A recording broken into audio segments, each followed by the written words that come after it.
अब तक हम लोगों ने प्रश्नावली 3.1 तक हम लोगों ने जो कथन दिया हुआ था उन कथनों को दो चर वाले रैखिक समीकरण युग्म में बदलना सीखा था, है ना। 3.2 तक हम लोगों ने क्या सीखा? प्रश्नावली 3.2 तक हम लोगों ने उन रैखिक समीकरण युग्मों का ग्राफी विधि से हल निकालना सीखे। ग्राफी विधि से हल निकालना मतलब x और y का मान निकालना सीखे थे, ठीक है। अब जो हम लोग पढ़ने वाले हैं, अब उन दो चर वाले रैखिक समीकरण युग्मों का प्रतिस्थापन विधि के द्वारा हल निकालने के लिए सीखेंगे। हम लोग जानते हैं कि जो जैसे ये दोनों हम लोग का समीकरण दिया हुआ है, तो इन दोनों ही समीकरणों का हम लोग यहाँ 4 तरह से इसका हल निकाल सकते हैं।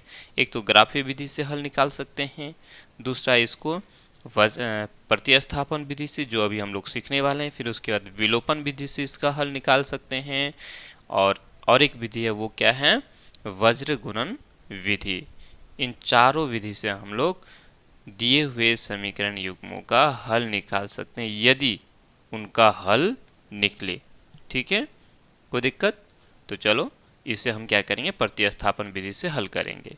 उदाहरण 7 है, प्रतिस्थापन विधि द्वारा निम्न रैखिक समीकरण युग्म को हल कीजिए। ये हम लोग का समीकरण युग्म दिया हुआ है, 7x घटा 15y बराबर 2, पहला समीकरण। दूसरा समीकरण है x जोड़ 2y बराबर 3, ये दूसरा समीकरण है। अब हमें क्या करना है? x और y का मान निकालना है। कौन सा विधि से? प्रतिस्थापन विधि से। हम क्या करेंगे? पहले किसी एक समीकरण को लेकर के किसी एक का, जैसे यहाँ x और y है ना, यहाँ हम अकेले x को छोड़ेंगे, बाकी को एक तरफ लेके चले जाएंगे, या फिर y को एक तरफ छोड़ेंगे, बाकी सबको एक तरफ लेके चले आएंगे।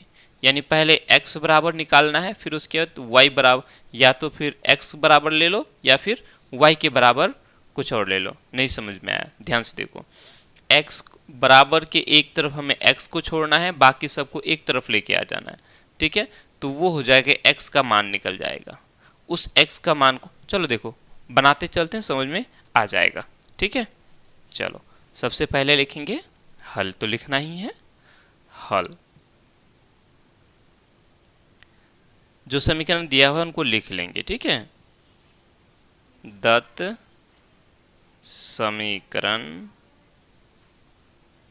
युग्म, ये हमें लिखना है, सो हम लोगों ने लिख लिया, राइट।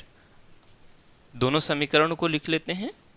7x घटा 15y बराबर 2, ये समीकरण एक हो गया, और दूसरा समीकरण है x जोड़ 2y बराबर 3, ये हमारा दूसरा समीकरण है ना। देखो यहाँ अगर हम देखेंगे, यहाँ x अकेले है ना, तो इसी समीकरण को हम लोग लेके काम करते हैं। x को इधर छोड़ देंगे और इस 2y को बराबर की इस पार लेके आ जाएंगे, ठीक है। इसी समीकरण को हम लोग आगे बढ़ाएंगे। x बराबर, x को हमने रहने दिया बराबर की इस पार ही, ठीक है। इस 2y को बराबर के उस पार लेके चले जाना है। तो ये 3 है, तो 3 अपनी जगह पर रह जाएगा, और ये 2y को हम इस पार लेके आ जाएंगे, तो क्या हो जाएगा? चूंकि ये जो 2y है का चिन्ह क्या है? जोड़ है। इसको इस पार लेके आ जाएंगे तो क्या हो जाएगा? उसका चिन्ह बदल जाएगा। जोड़ में है तो बराबर के उस पार जा करके घटा में हो जाएगा, घटा 2y हो गया, ठीक है। अब यहाँ देखो x बराबर 3 घटा 2y हो गया। अब क्या करना है? इस समीकरण को मान लेते हैं ये तीसरा समीकरण है, क्योंकि यहाँ तो काम खत्म नहीं ना हुआ है। जहाँ काम खत्म ना हो उसको हम लोग क्या बोलेंगे? समीकरण मान लेंगे। अब इसको हम लोग आगे नहीं बढ़ा सकते हैं। x बराबर 3 घटा 2y हो गया। अब क्या करना है हमें? इस x का जो मान हम लोगों ने लिया 3 घटा 2y, इसको जिस समीकरण से निकाले उसमें, उससे नहीं, दूसरे समीकरण में, जैसे एक समीकरण एक है ना, तो हम क्या करेंगे? इसको इस समीकरण एक में बैठा देंगे, प्रतिस्थापित कर देंगे। x का मान जो है, जहाँ x है x की जगह इस मान को हम लोग बैठा देंगे। मतलब इस x के जगह हमने x का मान को प्रतिस्थापित कर दिया, ठीक है। कोई दिक्कत? देखो लिखेंगे यह समीकरण 3 को लिखेंगे, समीकरण 3 को, समीकरण 3 को, ये समीकरण 3 हो गया। समीकरण 3 को अब एक में, अगर ये समीकरण 1 को लेके चलते तो समीकरण 2 में करते, बैठाते। चूंकि हम लोगों ने समीकरण 2 से निकाले x का मान, इसलिए हम इसको समीकरण 1 में बैठाएंगे। तो समीकरण 3 को समीकरण 1 में प्रतिस्थापित लिखेंगे, प्रतिस्थापित करने पर। ठीक है, इतना लिख लिया। अब हमने क्या करना है, समीकरण 1 क्या है, 7 है, उसके बाद x है, तो हम लोगों ने यहाँ लिख दिया। तो x का मान लिख लो, x है ना, x का मान कितना है, 3 घटा 2y, तो 3 घटा 2y लिख लिया। 7 और x गुना हो रहा है, इसीलिए 7 और ये हमारा x हो गया। तो 7 और x क्या हो रहा है, गुना हो रहा है। उसके बाद घटा 15y बराबर 2 कर देंगे। ये हमारा समीकरण 1 हो गया, राइट। चलो अब हम क्या करेंगे, इसको आगे बढ़ाएंगे।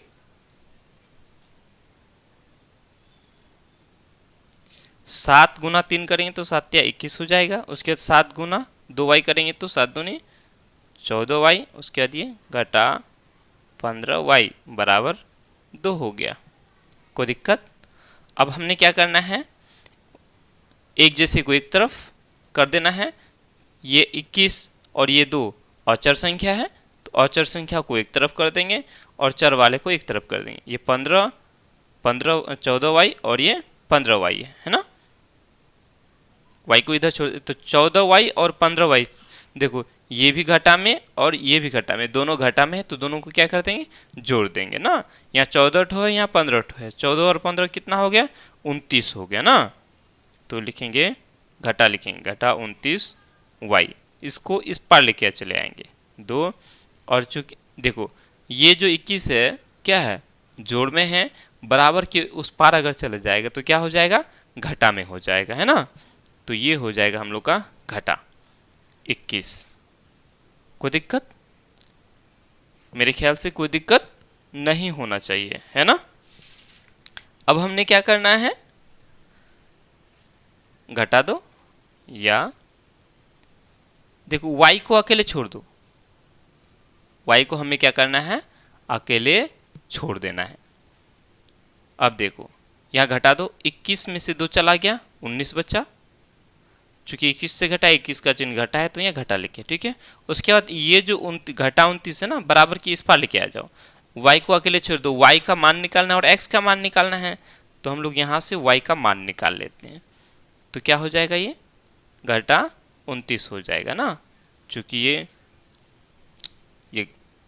y के साथ क्या हो रहा है, गुना हो रहा है, तो बराबर की इस पार आ जाएगा तो क्या हो जाएगा, भाग हो जाएगा, है ना। तो घटा 19 बटा घटा 29, घटा 19 कैसे हो गया, 21 में से 2 चला गया, 19 बचा, और ये घटा 29 इधर से आया, ऊपर भी घटा नीचे भी घटा, खत्म हो गया। तो ये क्या हो गया, 19 बटा 29। ये कटने वाला तो नहीं है, यानी y का मान हम लोगों का निकल गया, ठीक है। अब हम क्या करें, इस y का मान x बराबर ये है ना, तो इस y का मान हम इसमें बैठा देंगे। लिखेंगे y का मान, समीकरण ये तीसरा है ना, समीकरण 3 में रखने पर, यहाँ प्रतिस्थापित नहीं लिखेंगे, ठीक है, रखने पर।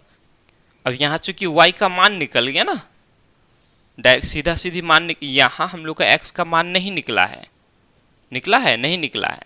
तो x बराबर जितना है उसको हम लोगों ने x के जगह प्रतिस्थापित किया था, x को हटा के x के जगह हम लोगों ने उसको बैठा दिया, जो हम लोग का x बराबर लिया था, है, ठीक है। और यहाँ चूंकि y का मान हम लोग का निकल चुका है, इसलिए हम क्या करेंगे, इस y का मान को हम इस समीकरण 3 में बैठा देंगे। जैसे ही बैठाएंगे तो ये मान हम लोग का निकल जाएगा, है ना। कोई दिक्कत?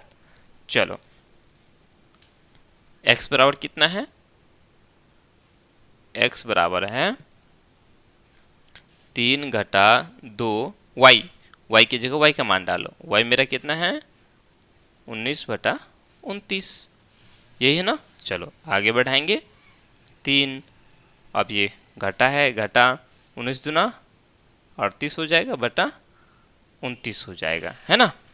तो इसको आगे कर लेंगे, कितना हो जाएगा, 3 और 29 को गुना करेंगे और 38 से घटा देंगे, तो कितना हो जाएगा, थोड़ा डायरेक्ट कर लो, इधर में कर लेते हैं, नहीं कितना हो जाएगा 29 और 3 को गुना करें, 9 तिया 27, 9 तिया 27 का 7 हाथ में रहा, 2 3 दूनी 6 2 8, ठीक है। उसके बाद 38 में से हम क्या करेंगे, इसको घटा देंगे तो कितना हो जाएगा 17 में से 8 चला जाएगा 9 बचेगा। उसके बाद यहाँ 7 में से 3 चला गया 4 बचेगा, यानी 49/29 हो जाएगा ना। तो ये हो गया 49/29। x का मान निकल गया, y का मान निकल गया, ठीक है। तो लिखेंगे अतः